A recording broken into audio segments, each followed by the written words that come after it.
before I reveal the ratings on Nunez, 54 appearances for the club. It's the most, season. Isn't it? I'm pretty sure that's the most appearances of anyone. I'll double check that one for you right now. So it's it's 54, more than anyone else. Next was Cody Gakpo and Harvey Elliott, who we discussed on the last show, of course. 18 goals and 13 assists. Now, both of those, for me, in isolation, I go, well, that's the second best goal and assist return of any player in the squad. Yeah. And that is the player who was on the pitch more, not actually in terms of minutes. It's Van Dijk by an absolute amount. Van Dijk's on the pitch for 1,000 more minutes than Darwin. But ultimately, Darwin doesn't play the end of the season. He's almost entirely bombed out by the end.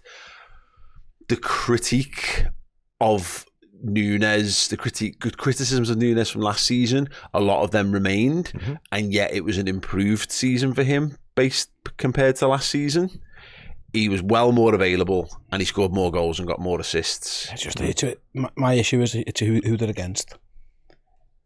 That's where a lot of my not in the big games. Is that what you're against? Yeah. So listen to some of these. I'm just going to read some of these out now. The Newcastle, brilliant, fucking unbelievable. What a way to introduce that back into the season. He scores against Lask, West Ham Sound, Toulouse, Forest, Bournemouth, Burnley, Norwich, Burnley, Brentford, Nottingham Forest, Sparta Prague, Sheffield United. Yeah, but how is that? Go on. No, but what I'm saying is, Cristiano Ronaldo scored against all those, but he also scored against the other teams. Yeah, but he did. And my issue with Darwin is that he is your record signing centre forward goal scorer, and one massive game that he's really, really shone in was Newcastle off the bench, where he was awesome, and maybe that gave us all a little bit of false hope. I like him again. I do to an extent, but also he's another one really. Towards the end, I thought he was negative on the team. I thought at times when he was and Josh Williams keeps arguing with me all the time. He gets loads of shots. That is brilliant, and I agree. I get it, but fucking score some of the shots. And you'll be fine.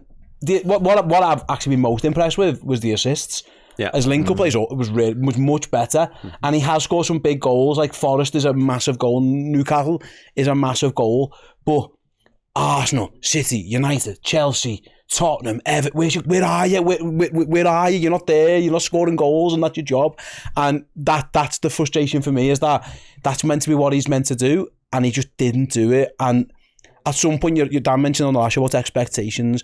An expectation on someone will always be different depending on the position, the number they wear, the fee and all that kind of stuff. How naturally angry you were as a person judging. Maybe. And for me, that is...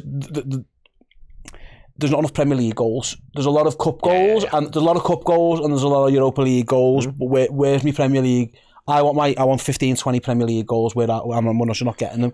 And you can't say he hasn't had the chances to get them because he's had more than 11. It's 11 Premier League goals and 8 Premier League assists in 36 appearances, which is slightly skewed by, again, a couple of late sub appearances at the back end of the season, but not by much. It's a 1 in 3, really. In fact, actually, you tell you what, just actually to judge this, it's 22.790. So actually, it's actually still a pretty decent 1 in 2 goals wise, pretty much. And actually when you consider assists shut in that, they're actually still numbers pretty good numbers. Yeah, and this is the eternal frustration with Darwin Nunez, is that I think he's been scapegoated, but I equally think that he's missed some absolute howlers. Yeah. And the problem lies therein is that both things can be true, and people don't want both things to be true because it's easier for him to be one category or the other. It's easier to think he's shit and just go out. He's just shit, but he's not. He's those numbers that he's putting down up to a point in the season are. Like, that's Karim Benzema leading the line for you kind of numbers. He's getting goals and assists. He's doing better than he's doing numbers that Bobby Firmino couldn't even dream of in the number 9 position for us. And no one else is quite getting to that level either. Gakpo has a brilliant end to the season, but he's not supremely banging goals in for fun. He's being Firmino-ish in terms of he's putting down third choice attacking numbers. Darwin's big problem for me is that he's not got Sadio Mane scoring 20 on the other side, and he's not got Salah scoring 30 to 35 on the other side, but he is outperforming anyone else who's played in that number 9 for us Yeah. with the exception possibly of like Jota, who's per 90s. Can I say, I get you, but if anyone asks me, go and check out Chris talking to Pep Blinders, and he says a really interesting thing about Darwin is that he doesn't lead the line as a presser. So if you're coming back the other way. Sorry, apology. He won't drop in. He won't drop in. He can't control the middle of the pitch. Is what he says. So if you lose that, you need to gain something, and I don't think you gain enough goals for that. Haaland, for example, gives Manchester, he doesn't give City fuck all, but he scores every game. Yes. And I'm not comparing the two because I get it, blah, blah, blah, blah. But I think Darwin's overall game isn't strong enough that he has to be a goal scorer and assister because he's offside all the time. And he gives the ball away quite a bit. Offside, he's walking frustration. Yes. And when it's working, when he sticks a few in, it's just, I call it being electric. I called him box office in February, March, and he was, because he was having huge impacts on the games that he was playing. He was carrying the attack. He was leading the line brilliantly in the absence of Salah. But you're right. Our patience with him wears so thin so quickly. But this goes back to my point. Let's focus on that run of games where Salah's out the team, or running up to that path where Salah's out the team. I'll start with Bailey for the sake of argument because it's a good performance he scores in that one. Yeah. And that's Boxing Day. Yeah. On New Year's Day against Newcastle, he gets an assist. Which is Salah's last game. He plays from the left against Bournemouth. He gets 2 goals in that game. Then gets an assist against Chelsea in the game that follows. He doesn't bag in the Arsenal game, which feeds into your point about the big games. But then scores against Burnley. Then scores against Brentford. That's the point where everyone's run ragged, and he misses the Luton game because he's not fit. He's got like a muscle stiffness or whatever. He then scores the late winner off the bench against Nottingham Forest, and then really that's it for him. He gets 1 more goal and 1 more assist, but it's almost like I could literally draw a line under Liverpool's results, and if I listed all the stats of all of our best players, they all fall off an absolute cliff. Do you think he needs Salah? Point. I think he doesn't need Salah, but I think he needs. I think the first half of the season, yes, I think him and Salah had a much better relationship than anyone else. Yeah. But actually, once he was made the main man, we found other ways to compensate for the things that we were doing. He looked better for it. It was almost as if when Salah was next to him, his first thought was, where's Mo Salah? I need to find Mo Salah. When Salah was taken out of that equation, Nunez just played football and looked like a better player. I get the frustration. I think he's had a little bit of a rough ride, to be honest with you. What I would say is, he is equally as capable of the sublime as he is ridiculous, and we've seen that over the course of his Liverpool career, not just this season. He'll bend one in, top in, like he did against Bournemouth, and he'll miss an absolute sitter the week later. You know what I mean? And the Brentford goal as well falls into the sublime category because that chip was just ludicrous. I'm a big Darwin Nunez fan, and I maintain that there still is very much a player there who's capable of leading the line for Liverpool and being the numbers guy. I completely take your point on obviously not being quite as Firmino-esque and able to drop back and help out in midfield. But I don't think we'll need that so much. Yeah, exactly. And Haaland does exactly that. Yeah, but I still think there's a real player there, and not one that I think a lot of people will just get rid of him. I can't fall into that category. I'm sorry. It's worth mentioning. It's obviously he gave us 2 of the best moments of the season. Mm-hmm. Newcastle and Forest are awesome, and they are him. And the 2 goals at Newcastle are brilliant, and I just wish he'd do it more. He has the capability to do that time and time. Yeah, again. he does. He's just finding that consistency. I've heard him speaking recently. Criticism and all that. Yeah. I don't know, man.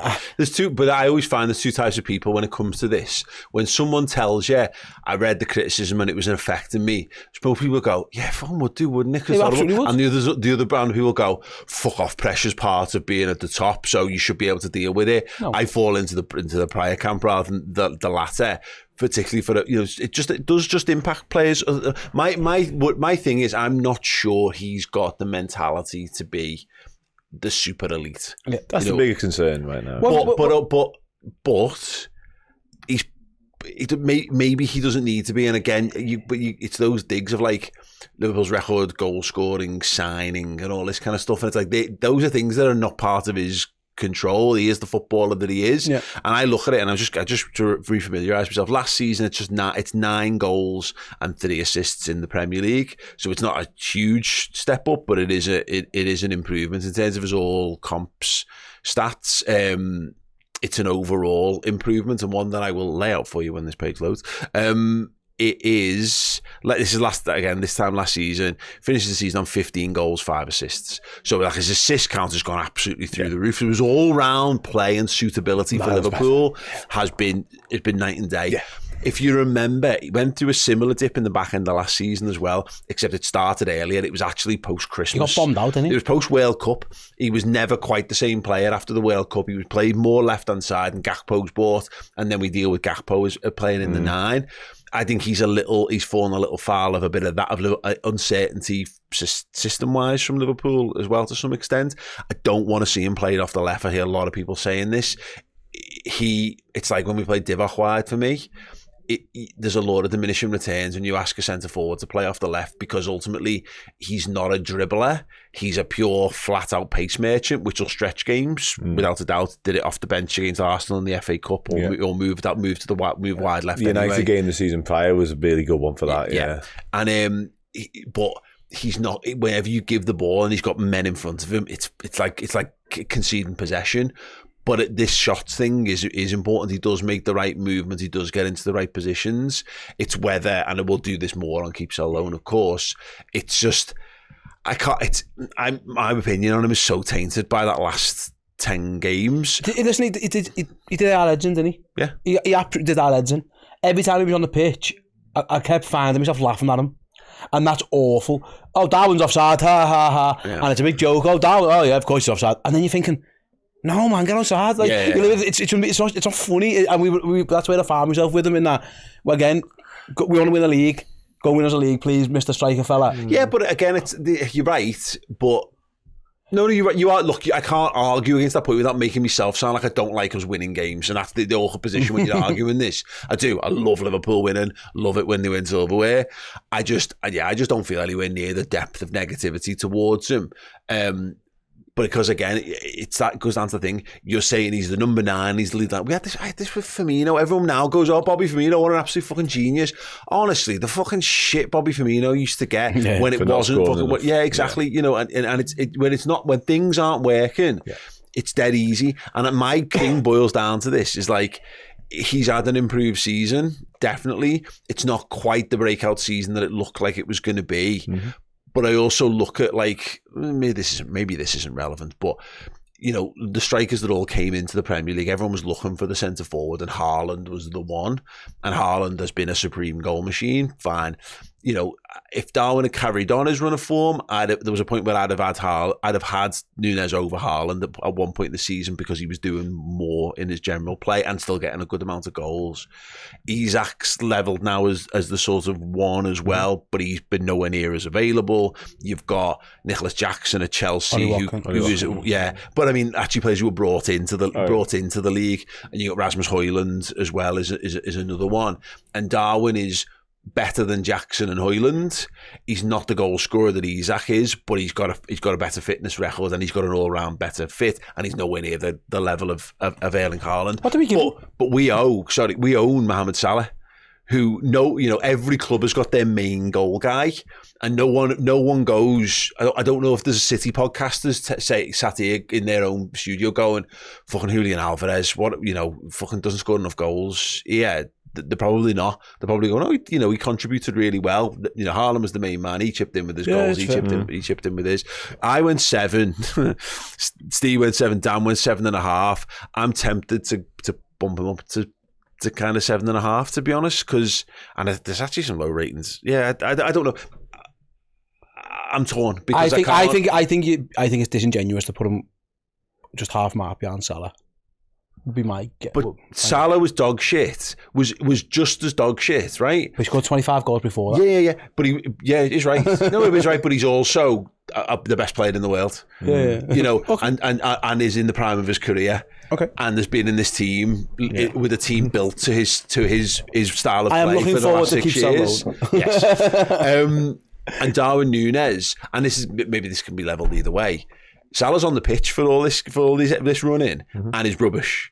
Darwin isn't getting picked. Now you could argue, well, if he's not fit, if he's not getting himself picked, then there's a bigger problem, and that probably is contributing to it. But they both ended the season shite. It just really annoyed me that Darwin took all of this fucking flack when in reality if it's not for, there's probably 5 or 6 worldy saves in amongst all that, as much as he's offside all the time. Hit the post a lot, and he misses things that people are saying. There's some absolutely outrageous saves in there and a handful more goals, and I think he's in good shape. I'm going to risk everyone's fury with a half mark and push him up to 7.5 for Darwin.